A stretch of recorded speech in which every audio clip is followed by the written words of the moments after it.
आज षटतिला एकादशी है। आज षटतिला एकादशी के उपलक्ष्य में मैं आपको परशुराम जी का एक प्रसंग सुनाती हूँ। सुनिए।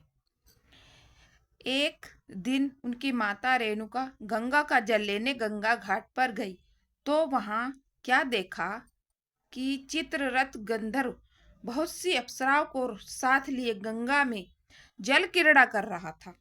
तब उसको इस प्रकार आनंद करते देख ऋषि पत्नी रेणुका का मन चलायमान हो गया और उन्होंने भी चाहा कि गंधर्व के साथ जल विहार करे, परंतु ऋषि के पूजा का समय निकट था और वे जल लेने आई थी।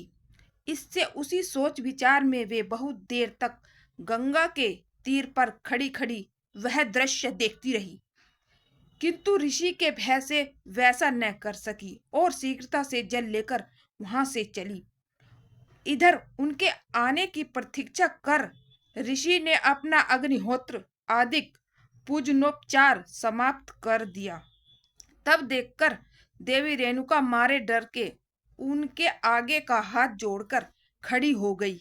उनके सामने हाथ जोड़कर खड़ी हो गई। ऋषि त्रिकालदर्शी तो थे ही, उन्होंने आंखें बंद कर कर सब कुछ देख लिया। उन्होंने जाना कि पत्नी ने इस प्रकार से मानसिक व्यभिचार किया है। इससे क्रोधित होकर उन्होंने अपने सब पुत्रों को बुलाकर उनका मतलब रेणुका का मानसिक पाक प्रकट कर दिया और पुत्रों से कहा कि इसे मार डालो, परंतु माता का वध पुत्रों को असह्य हुआ। उन्होंने वैसा करने से इनकार कर दिया।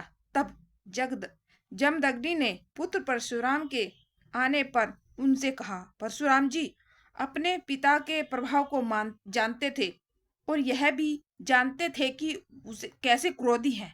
इससे उन्होंने पिता की आज्ञा शिरोधार्य की और शीघ्र ही फरसा उठाकर भाइयों सहित अपनी माता को मार डाला। इससे उससे जमदग्नि बहुत खुश हुए और परशुराम जी को हृदय से गले लगाकर बोले, बेटा तुम्हारी पितृ भक्ति देखकर मैं तुम पर बहुत खुश हूँ। तुम जो चाहो मुझसे वर मांगो। परशुराम जी ने कहा, पिताजी मैं आपसे यही वर मांगता हूँ कि मेरी माता और मेरे ये सब भाई फिर जीवित हो जाएं।